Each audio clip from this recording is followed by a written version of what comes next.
నమస్కారం అండి. ఈనాటి కమ్మని కథ పేరు స్వచ్ఛమైన స్నేహం.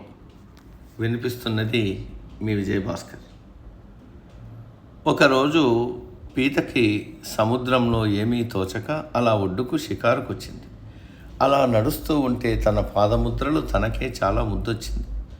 ఇంకా సరదాగా నడవసాగింది. ఇంతలో అలలు వచ్చి ఆ పాదముద్రల్ని చెరిపేశాయి.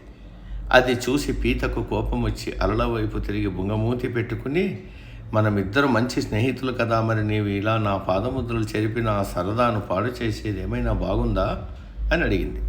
అందుకు అలా పీత వైపు చూసి నవ్వుతూ, అయ్యో, నిన్ను బాధ పెట్టాలని నేను ఆ పని చేయలేదు. నీ పాదముద్రలను అనుసరిస్తూ ఒక జాలరి నిన్ను పట్టుకోవడానికి వస్తున్నాడు. అతనికి నీ జాడ తెలియకూడదనే అలా చేశా అని చెప్పింది. వెనక్కి తిరిగి చూసుకున్న పీతకు తనను వస్తున్న జాలరి కనిపించాడు. అంతే, ఒక్క ఉదుటున సముద్రంలోకి దూకి మునిగి అలకి క్షమాపణ మరియు కృతజ్ఞత తెలుపుకుంది. స్వచ్ఛమైన స్నేహంలో అనుమానాలకి తావు లేదు అన్నది ఈ కథ యొక్క నీతి.